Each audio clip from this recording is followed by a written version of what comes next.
Frank J. Avella with the Contending. Rebecca Miller's extraordinary five-part portrait of Martin Scorsese places the filmmaker where he belongs, at the forefront of American cinema.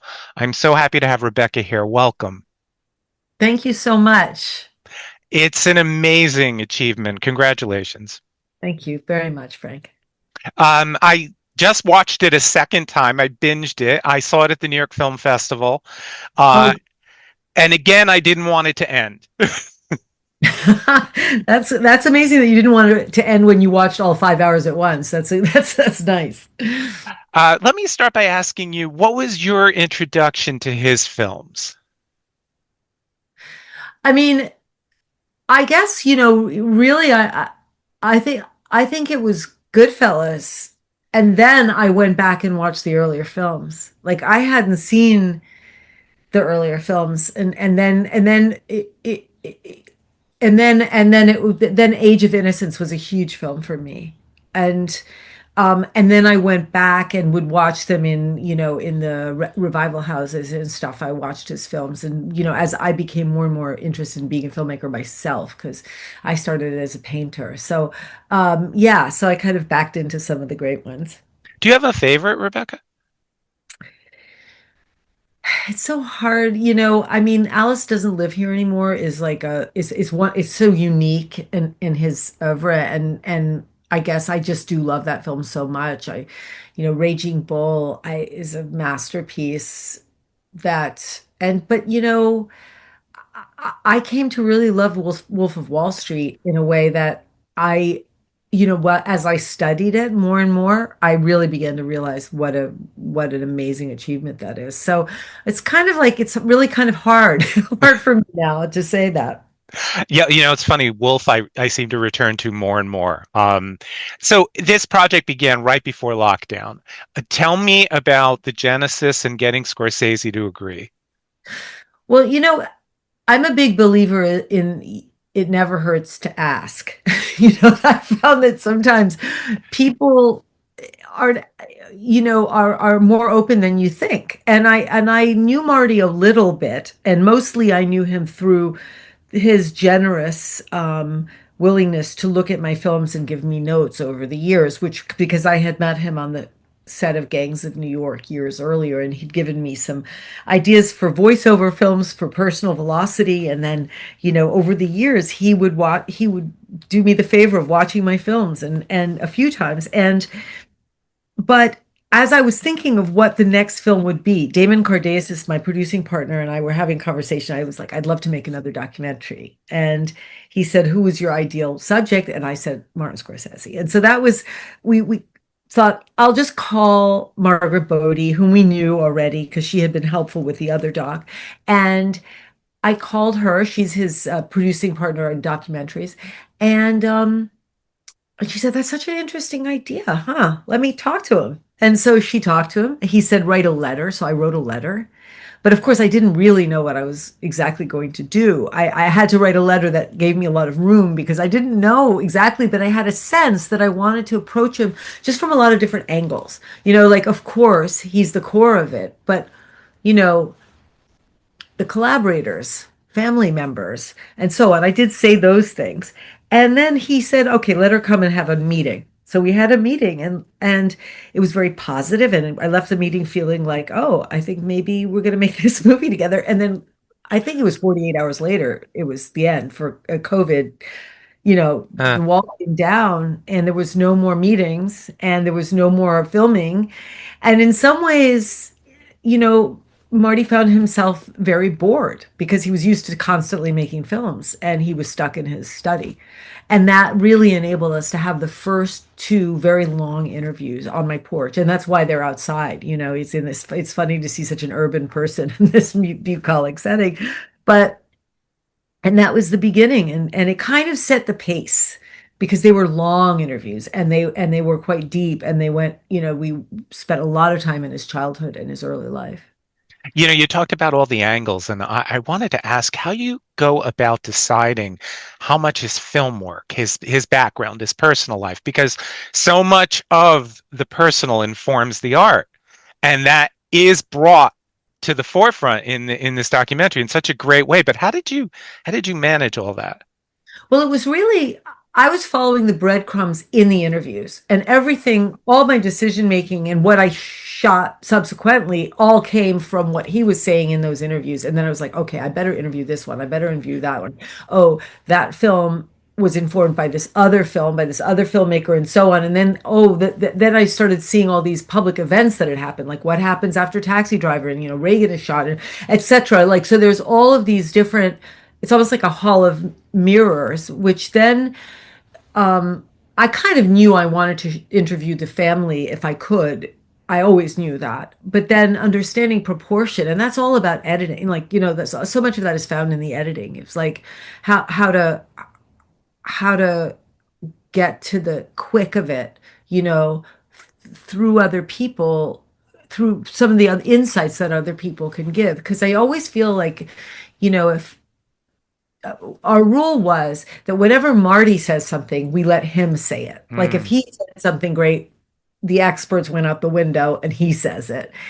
But sometimes there's ways of, I don't know, coloring what he says or informing what he says through someone who knows him well, like Isabella Rossellini or, his daughters. And you sort of get suddenly this rounded insight. It's almost like, I feel like when you start something like this, it's a biography, right? So it's almost like there's an empty space. And then everybody is shedding points of light on this empty space until you begin to get like a hologram, a complete image of somebody. And that's what you want is like something that's rounded and full and not just, oh, he did this and then he did that and did that, because that and then approach is like the great enemy of any film like this. And the clips, it could not have been easy to have called what you called and decide on, how much importance each. How did that happen, and was that arduous?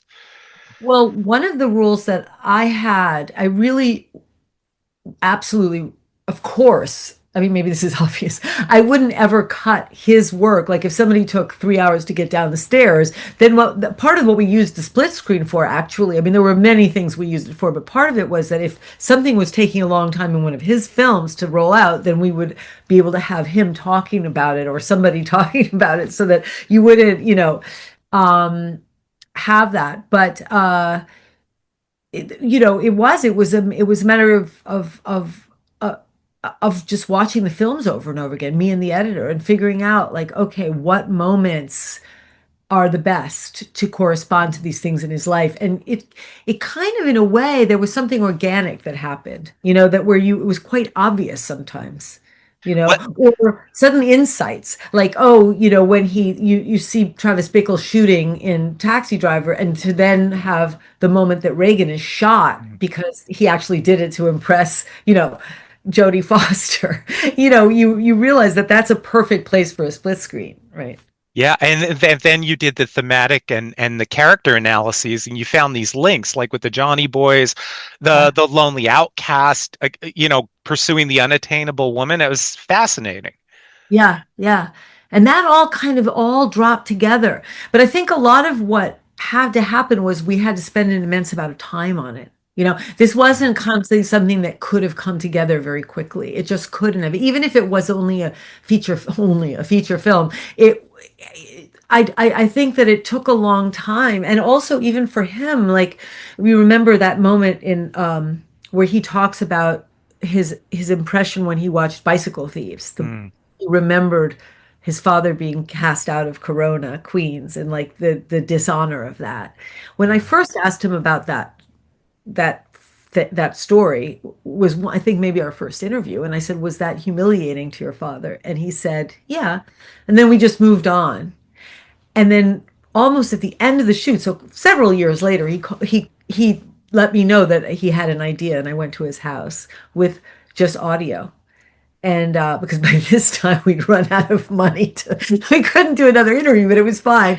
And he said, and he told me the story of watching Bicycle Thieves, and we recut that whole sequence to include Bicycle Thieves because he was like, that's what it felt like. Hmm. And suddenly it was like, but if we hadn't been still making the film, he would have thought of that and it would have been too late. So sometimes it's like just having time was really important. Well, and I love the include as an Italian American and as a former Catholic, I love the inclusion of all of that because, I mean, that informs the man who is the artist. And as you say, they're kind of inseparable with Marty. Yes. Yes. I thought quite early on that his Catholicism would somehow be quite central to his work. I didn't know exactly how, because I don't think it was obvious, but gradually I came to understand it. I have to ask my only pet peeve, no Hugo. I know. But there was a reason for that. It had nothing to do with how much I love Hugo, because I really love that film. But maybe it was because I love it so much that I realized that um, it's a huge film. It's a huge subject, that film. Yeah. And because the film very much is a tango between art and life, that was a moment where there was no inner life movement to correspond to such a big film. I don't know how else to put it.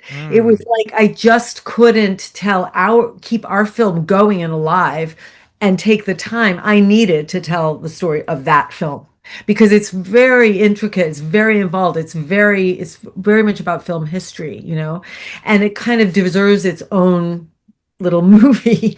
But it was just a film I couldn't incorporate because it was like it's quite delicate, the film. It was like, you know I had to make something that was entertaining for people, that people Yeah. were not just, so it's not just for academics, but it's also not dumbed down for, so that the people who really do know a lot about him can still get nourishment. So it was always this kind of thing of like how to do that, how to get that sweet spot. I thought you did the whole pursuit of the elusive Oscar justice. And I wanted to ask you, as somebody who knows him and knows the industry, why do you think he only has one? Well, I mean, there's no one answer to that, and we do try, and I think, I think also Hollywood has somewhat changed a little bit. I think he was seen as like a New Yorker and really identified as one of the characters in his films in a certain sense, and he was like a genre director of sorts, I suppose, and then, and then. It is a kind of a great mystery. Like when you look at the films, like Raging Bull that didn't win, you're like, wait, how is that possible? But And you Goodfellas. and Goodfellas. I mean, it is kind of incredible, but there's always reasons, there's always politics, there's always the whatever the zeitgeist is. And I think also, his absolute refusal to be sentimental in his films and to kind of double down on meaning for the audience is sometimes that doesn't help with that type of honoring. But maybe one of the great secrets of why his films age so well, because they refuse to be sentimental. Yeah, yeah, really good point. His honesty really struck me, but so did some of the interviewees. I mean, I thought Isabella, Jody, Robbie. I was struck by how I heard things I had never heard before. Well, I think, by the time I got to those interviews, I had already spoken to him a lot. And so early in the interviews, I talked about things that I had been speaking to with Marty about. And I think when they understood, oh, so it's this kind of interview where you actually say something, um, instead of, just glossing things over, but like they understood he was being honest to me. So I think that made them more honest. That's That's really interesting. I'm curious. Besides Pesci, did anyone you hope to chat with decline? um uh Harvey Keitel wasn't able to talk. It just didn't work, and he was doing something. He was filming, and then it was this, and then it was that, and then I realized that we had really good interviews with him earlier. That Mm. we didn't really need another one, and we just decided to not do that one, but I think we have wonderful interviews with him, so it's okay. Yeah, for Last Temptation. My God, I was when I was younger. We I remember we went into Manhattan and we were there. We were there for the opening day and the protesters, and it was insanity. Oh my God, wow. Yeah. I couldn't believe how immense the protest against that film was. I really didn't completely understand it. But looking back on it, my God. It was And crazy. They were shouting at us that we were heathens for going to see it, and I was yeah. just a kid, so it was like, what? You know. I uh, Yeah, that was one of the things I really wanted to have you feel it, like how visceral that was, how angry people was. I mean, he had no idea that it was going to explode this way. It's really extraordinary. And how many times has happened to him where, you know, yeah. he's protection by the FBI twice for something that happens in a work of art. I know it's crazy. It's like Uh, I wanted to mention I love the gathering of his childhood friends, and I have to ask, did Sally Gaga really did that take you by surprise? Yes, that's completely true. That Wow. was it never occurred to me that I could shoot him. I think because he'd been built up as this elusive character that was amazing that he was alive. Everyone kept saying, "Is he still alive? Wow, he's still alive." And I don't know. And then I saw that's what I said to his brother. I'm so sorry we can't talk to your brother. He said, you want me to call him? I was like, what? And then I was so unprepared. All I could say was like, have you ever blown up a mailbox? Is the only thing I could think of. And yet you got him to admit he did. He's like, yeah. Oh, he was great. And that was the outfit that he came in. He arrived, and it was like film heaven. I mean, it was like a gift from the gods and amazing, amazing. And what a sweet, I mean, I found his interview really very moving, you Yeah, know. yeah. Yeah. Um, again, as somebody who is now the Marty expert, many directors return to their films when they're not completely satisfied with them. As you know, Marty's even said he wasn't with Gangs of New York, but he's never done a director's cut. And as a cinephile, I just have to ask, did that ever come up? Did he ever discuss that? It hasn't exactly come up. That's a good question. I should have asked him. I don't know. I don't know why. Yeah, I'm just really, really curious. He's like one of the few filmmakers who is just never bothered to return. Um, It may be that he feels that the time is over. Like he did his best and the time is over. I do think that with Marty and really I think probably in general, it's like when you make a film or anything that's really from your heart, any work of art that's really from your heart, you're you're kind of standing still for your own self-portrait. I mean, and that self-portrait won't be the same in 5 or 10 years. Like what you recut a film as now, if it was made a few years back, it's not going to be the same. And I think he somehow inherently knows that. it's amazing. Has he seen the doc? He has, yeah. He seems like really, happy about it and happy that I spent the time on it. He understands what it took. And I think that he's glad that it was done in that way. Well, your love and devotion, I mean, really, really shows. Yeah, I'm sure you shot a lot of footage, right? Yeah, we did shoot a lot of footage, but we used, I mean, we did shoot a lot of footage, and of course, we couldn't use everything. And also, Marty's conversation style is so wildly discursive that, the total interviews would have been absolutely brilliant to just watch in themselves, but you did have to do some culling. But he was just. But the end of these interviews, I would completely forget what had happened. I was so tired. My brain was so tired. And I also started to dream about Marty all the time, which is sort of funny. Out of these Wow. about Marty, like that, I was going to have a back operation and he shows up in a little white coat, like he's going to be the doctor. And as I'm going under, I'm thinking, do I really want Martin Scorsese to operate on my back? Anyway, that's the type of thing. I love it. Rebecca, I want to tell you, I love your feature work. Maggie's Plan is one of my favorites. Oh my Uh, God, thank you.